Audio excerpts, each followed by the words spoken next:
Salam, bu videoda sizə Cloud'un yeni funksiyası olan Dispatch haqqında danışacağam. Təsəvvür edin, kompüter başında deyilsiniz, lakin təcili bir işiniz çıxıb, məsələn, hər hansı bir faylı tapmalısınız, hər hansı bir təqdimat hazırlamalısınız. Bu zaman siz ya masa başına qayıtmalısınız və ya bu işi təxirə salmalısınız. Bu problemi həll etmək üçün Cloud'un yeni Dispatch funksiyasından istifadə edirik. Telefonunuz bu funksiya vasitəsilə Cloud'un idarə etmə pultuna çevrilir. Siz telefonda əmrləri yazırsınız, Cloud isə kompüterdə icra edir. Bu videoda sizə Cloud Dispatch'in necə qurulmasını, Dispatch'i necə istifadə edəcəyinizi real nümunələrlə göstərəcəm. Bu isə digər bir agent olan OpenClaw ilə müqayisəsinə baxacağıq. Cloud'un quraşdırması sadədir, bir neçə dəqiqə çəkir. Terminal yoxdur, kod yoxdur.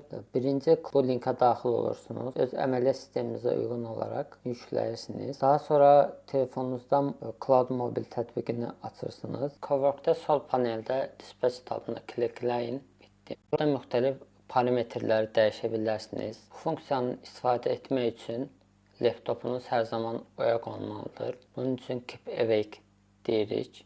Cloud yerinə yetirdiyi tapşırıqları bitirdikdən sonra sizə bildiriş göndərmək üçün bu funksiyanı da aktiv edirik. Mobile notifications aktiv edirik. Kompüterimizdəki fayllar üzərində işləməsi üçün buradan icazələr verə bilərik. Agentimizin kompüterimizi idarə etməsi üçün burada enable computer use funksiyasını aktivləşdirməliyik. Siz burada agentin brauzerdən istifadə etməsi üçün icazə verə bilərsiniz. Bu zaman istifadə edəcəyiniz brauzerdə Cloud extensionu quraşdırılmalıdır.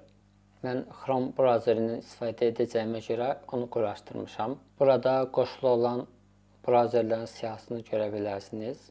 Agentin kompüter istifadə etməsi üçün enable computer use aktivləşdiririk, turn on deyirik. Kompüter istifadəsini aktivləşdirdikdən sonra Cloud kompüterimizin klaviaturasını və icazə verdiyimiz tətbiq etmələri idarə edə bilər. Code permissions hissəsində isə kod yazarkən Cloud-a editlər üçün müxtəlif səviyyəli icazələr verə bilərsiniz. Məsələn, hər hansı bir dəyişiklik etməzdən əvvəl sizdən icazə verib-vermədiyinizi soruşa bilər və ya avtomatik olaraq bütün dəyişiklikləri özü icra edə bilər. Plan modda hər hansı bir dəyişiklik etməzdən əvvəl plan hazırlaya bilir. Avtomatik modda isə Cloud bütün icazələri özü qərar verir. Gəlin real bir nümunəyə baxaq. Mən növbəti həftə bir müştəri ilə görüşəcəyəm, lakin qiymət təklifi hazırlamaq yadımdan çıxıb və kompüterimdən uzaqdayam. Belə bir əmr yazıram ki, növbəti həftə klinika ilə görüşəcəyəm. AI Voice Agent folderimə bax, qiymət təklifi hazırla. Əmri yazırıq. Cloud həmin folderə baxacaq və özü qiymət təklifi hazırlayacaq.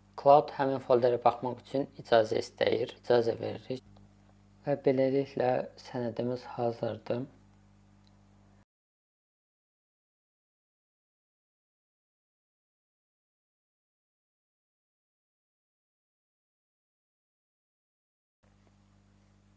Və burada Cloud'un hazırladığı qiymət təklifi sənədini görə bilərik. Professional hazırlayıb.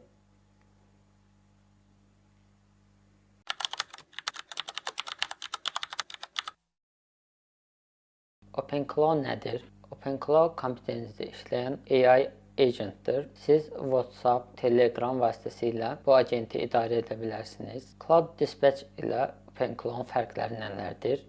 Gəlin onlara baxaq. OpenClaw pulsuzdur, amma API xərcləri dəyişkəndir. İstifadəyə görə artır. Dispatch-i isə əgər Cloud'un ödənişli abunəliyiniz varsa istifadə edə bilərsiniz. Əlavə xərcə ehtiyac yoxdur. Dispatch-in quraşdırılması daha asandır. Dispatch Cloud-un yalnız öz tətbiqində işləyir. OpenClaw isə Telegram, WhatsApp, Discord tətbiqləri vasitəsilə idarə edə bilərsiniz. Dispatch OpenClaw-a nəzərən daha təhlükəsizdir. Dispatch-in məhdudiyyətləri də vardır. Əgər laptopunuz yuxu rejiminə keçsə, agent avtomatik olaraq dayanır. Yuxu rejimi sönülü olmalıdır. Tək söhbət xətti var. Yəni ayrı-ayrı sessionlar yoxdur. İnternet kəsilərsə yarımçıq qala bilər işiniz. Bu funksiya sadəcə ödənişli abunəliklərdə keçərlidir və laptopunuzda Cloud Desktop əpi açıq olmalıdır. Və beləliklə bu videoda sizə Cloud Dispatch funksiyasını izah etdim və real nümunə göstərdim. Əgər videonu bəyəndinizsə bəyənməyi və şərh yazmağı unutmayın. Təşəkkürlər.